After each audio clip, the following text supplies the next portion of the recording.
Le secret inavouable de Shanks, Figarland. Ça va parler chapitre, ça va parler Shanks, ça va parler Shamrock, ça va parler Parald. On y va.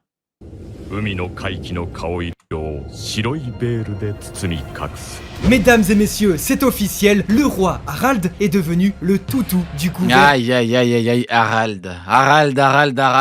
gouvernement mondial. Ah, qu'est-ce qu'on ferait pas par amour? En effet, avant Bartholomé Ouais, enfin, par amour, il abuse du bail. Il a pris une décision totalement stupide, mais bon. Moi, je vous l'ai dit, hein, moi, Vini, j'en ai marre. Les Vini, j'en peux plus. C'est terminé. Maintenant, si vous voulez garder le Vini, allez-y.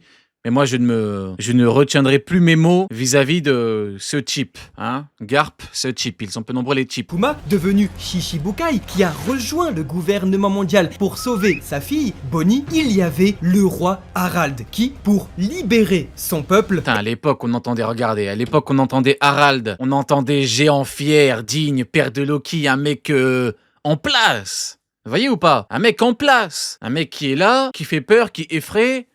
Mais maintenant, tu n'es qu'un larbin. Tu as perdu toute volonté. Ça m'étonnerait même pas qu'en termes de puissance, t'aies été affecté, mon gourmand. Est devenu un chevalier divin. Ou presque. Sa mission Son gros crâne, là.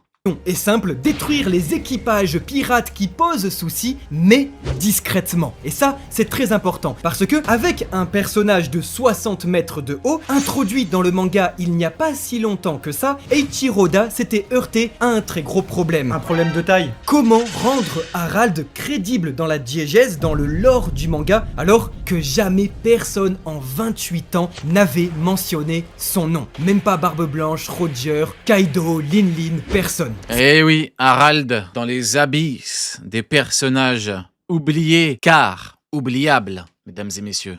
C'est simple, le roi devait agir. C'est ce qu'on dit, hein. Un homme meurt quand on ne se rappelle plus de lui. Et lui, une fois que le flashback sera terminé, on ne se rappellera plus de lui, car il n'a été qu'un outil, une petite chose. Discrètement. Ce qui va donc permettre de créer deux choses. La première, c'est donc que personne ne connaît véritablement son rôle après être rentré dans le gouvernement. Et la deuxième, c'est qu'il crée une légende. Celui d'un monstre gigantesque qui sort du brouillard pour détruire tous les pirates qui s'aventurent un petit peu trop loin sur Grand Line. Ni une, ni deux, la presse va s'emparer du sujet. Nous retrouvons le News Economic Journal avec Big News Morgan qui va écrire dessus. On retrouve même le même journaliste sur Sabaody qui écrivait un article durant la guerre de Marineford. Alors, si on parle de monstres dans le brouillard, on pense tous à la silhouette du triangle de Florian. Mais dans ce chapitre, un marin va bien préciser qu'il s'agit d'autre chose. Que Harald, lui, n'a pas uniquement frappé dans le triangle de Florian. Il a tabassé des pirates partout dans Grand Line. Le monstre de Florian, lui... C'est grave, hein. Il l'envoie faire la sale besogne. Vous voyez, tout le travail ingrat, le truc que personne ne veut faire. Eh ben lui, ils l'ont envoyé et il est content, il flex. Il est content. Plus les ennemis sont puissants, plus ils sont grands. Au final, il serait pas étonnant que le dernier ennemi de One Piece soit une forme de 10 000 mètres de haut qui se cache dans le brouillard et lors de la guerre finale de tous les Ok, d'accord. peuples. Ok, donc pour en venir à ce truc-là, ok. Donc en fait, on aurait des espèces de monstres, des espèces de créatures, des choses soumises entre guillemets à Imu, ou un truc que Imu peut contrôler. Ouais, franchement, écoutez, pourquoi pas, hein.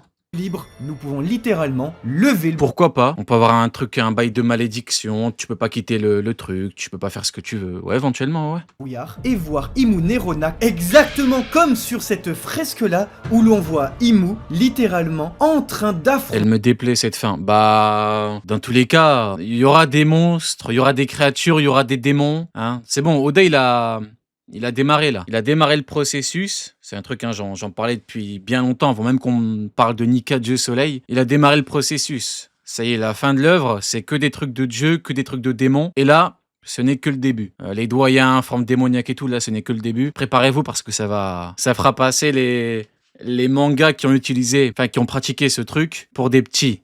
Hein, parce qu'il va vraiment pousser le truc très très loin. Le monde entier, avec ces deux énormes pattes qui pourraient être ces ombres de gauche et de droite que l'on apercevait déjà au chapitre 490. Une entité qui alors, depuis le début, comme un phare qui observe les pirates et observe toutes les lumières un peu trop dangereuses pour ce monde, observait à cette époque Nika, Joy Boy, Monkey D. Luffy partir vers de nouvelles aventures. Luffy va se battre contre une planète ou quoi? En d'autres termes, oui, nous pensons bel et bien que la forme finale d'Imu qu'on verra quand on aura tous 75 ans à la fin du manga, eh bien vous l'aviez déjà vu en réalité en 2008 au chapitre 490. 消えろ。こうして4年が過ぎたが、 Ah là là. は何も変わらない。 Ah là là. Petite parenthèse sur Harald, on peut comprendre qu'il en énerve certains tellement il est naïf. C'est pas Le mec seulement de la naïveté. C'est que ce type est content. Il est heureux de se soumettre à l'ennemi. Encore une fois, t'as trois pactes des abysses et t'as 3 pacts de la collaboration. Et lui, il est dans le pire. Il a pactisé en étant content. C'est horrible. C'est dégueulasse. Ce type me répugne. au final, en voulant libérer son peuple, est en train de le vendre sans même le savoir. On sait qu'il court à sa perte. Là, Oui, il est bête, stupide. Il a pris la pire décision, mais bon. il se fait carrément, on va le voir, marqué au fer rouge. Il devient le toutou, Marqué et fier de l'être. Il est là le problème. l'esclave du gouvernement mondial. Tout ça, encore une fois, par amour, par naïveté, en essayant de faire les choses bien. C'est vraiment un personnage tragique parce que là, il devient la marionnette du gouvernement. Il arrive même pas à s'en rendre compte et je trouve un petit peu dommage de ne pas le voir être conseillé par des seconds, par sa politique, par son pays qui lui dit attends quand même. C'est normal. C'est un peuple bizarre. Restez poli et mesuré. Tout son peuple est un peuple extrêmement louche, qui prennent des décisions de malades et qui font même des actions de détraqués. Hein, on rappelle le mec à la fin du chapitre. Si c'est ça les géants. Tu trouves pas que c'est un peu bizarre là? Mais je vous rappellerai que ce qui Mais bon, ils sont à l'image de leur roi, j'ai envie de vous dire. Hein. fait le plus mal avec le personnage d'Harald, c'est simplement la différence de connaissance entre celle des lecteurs et celle du personnage. Si on était exactement dans les mêmes horizons d'attente que Harald, eh ben on serait tous très déçus quand Bien fait. la chute va arriver. Crève. Mais pour le moment, nous, c'est juste prétentieux de critiquer Harald et de dire mon gars, tu sais pas ci, tu sais pas ça. Non, c'est pas prétentieux. Non, non, non. Non, c'est une merde qui fait n'importe quoi. Et il faut le dire. On a suffisamment d'éléments pour comprendre et affirmer que ce type fait n'importe quoi. Et qu'en plus, il a des réactions totalement exagérées. Être autant heureux, être aussi content de se soumettre à l'ennemi, enfiler un tel string sale à Marineford aux yeux de tous, arracher ton héritage antique en t'arrachant les cornes. C'est une dinguerie. T'as 8000 ans, t'as besoin de te faire conseiller? Non, arrête Harald, arrête. Non, c'est tout le but du gouvernement mondial d'agir comme les alliés des citoyens et des pays affiliés tout autour du monde. Ouais, mais il a vu que c'était des merdes. Il est là le problème. Il a vu que c'était des enculés, mais pourtant il continue. Et je vous rappellerai un truc encore plus. Non, c'est fini. Il y a plus les intentions. C'est bon. Je suis plus dans le train. Il y a plus de Vini. Il y a plus d'intentions. Non, non, non. C'est terminé. Le plus important, c'est que tout cela va être conjuré par Oden Kuzuki sur Wano Kuni après avoir dansé comme un mariole pendant des mois. Harald a foiré, le gouvernement le déteste, les chevaliers encore plus, ce qui implique une fin à n'en pas douter glorieuse d'un homme qui va garder sa dignité jusqu'au bout et qui, après avoir compris comme Oden a Aucune dignité. Avec la- Rentre chez toi. supercherie d'Orochi, décidera de sortir le Shonen Neketsu, sortir les biceps ou en tout cas sortir la dignité une dernière fois dans un sacré chant du cygne. Et alors, on a une très très bonne nouvelle, parce que, à sa mort, Harald n'a sûrement pas été Domi Reversi, et Eiichiro Oda voulait nous faire croire le contraire. En effet, au chapitre 1000, Le pire, c'est qu'il dit pour effacer le truc des géants. Alors que les géants, t'as tout le truc avec les boucaniers. C'est quoi les erreurs des géants? Ça lié avec Joy Boy? C'est ça les erreurs des géants? Sale con d'Harald.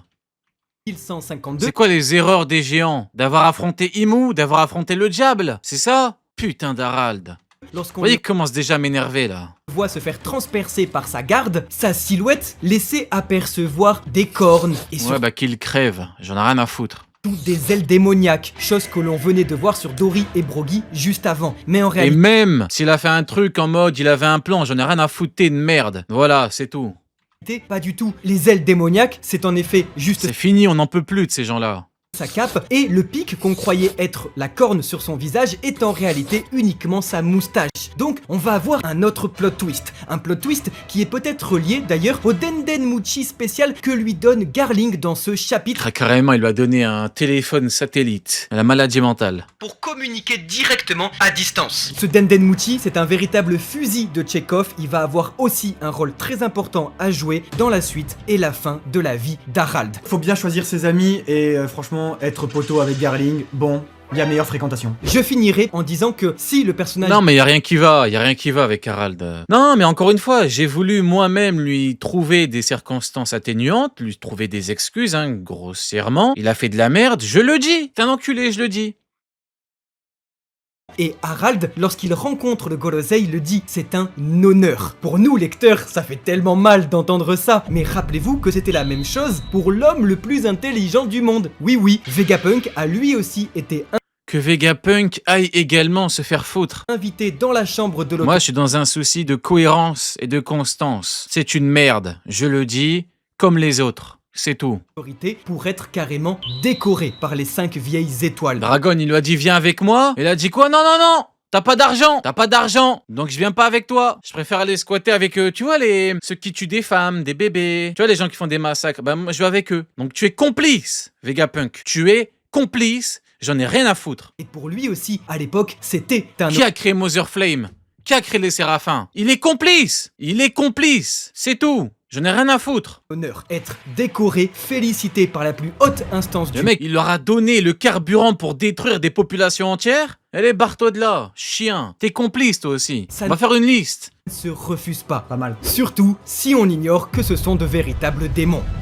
海軍初の巨人の会 Longue vie à la révolution, longue vie à Monkey D. Dragon, Monkey D. Dragout. ジョン・ジャイアントが誕生したのも私のパイプがあってこそ Le temps passe et les... Je sais pas, Joy Boy, c'est un gentil, si le diable, c'est un méchant. Juste pour se dédouaner, hein, Vegapunk. Hein. C'est dans le seul but de se dédouaner un petit peu. Ah bah moi, je sais pas. Les gens qui tuent des populations entières, je sais pas. Je sais pas si c'est des méchants, des gentils. Les gens qui libèrent des esclaves, bah je sais pas. Peut-être que c'est des méchants. Barre-toi de là, Vegapunk. Je t'emmerde.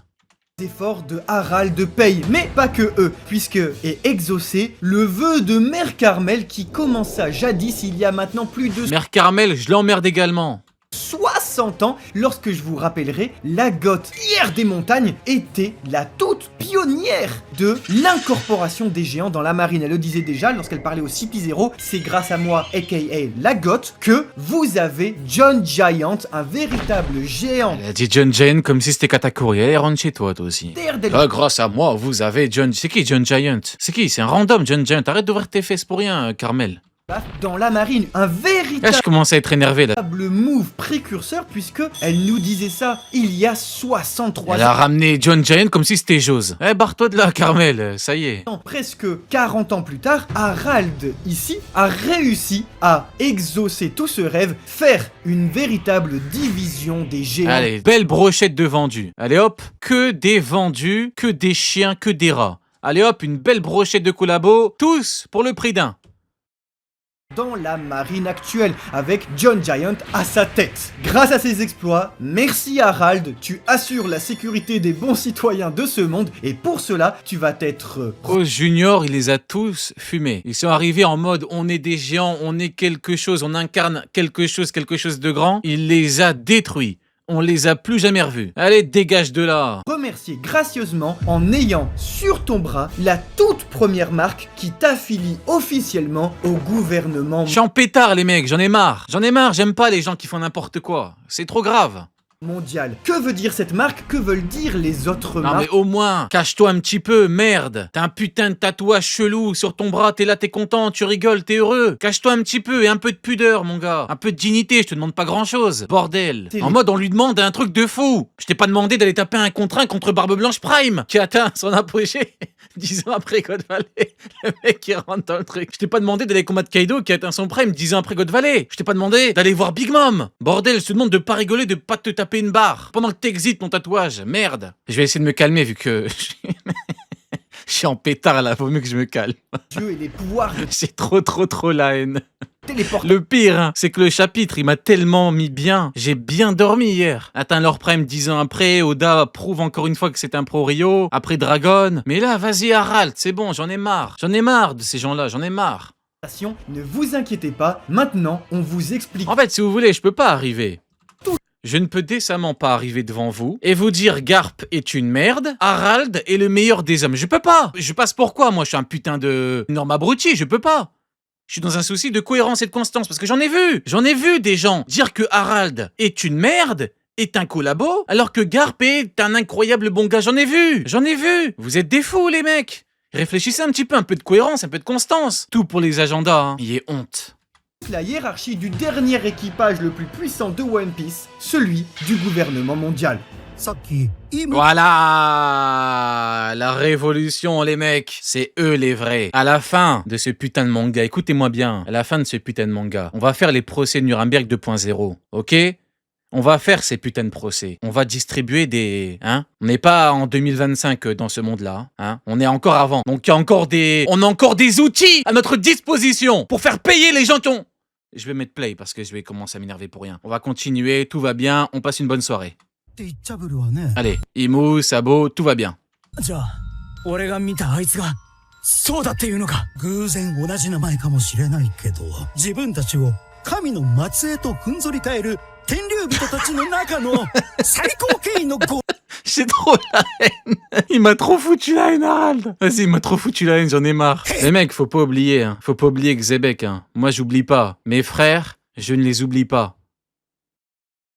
Xebec a proposé quelque chose à Harald, il a dit non. Et maintenant, il exhibe son tatouage du GM. Non, les mecs, non.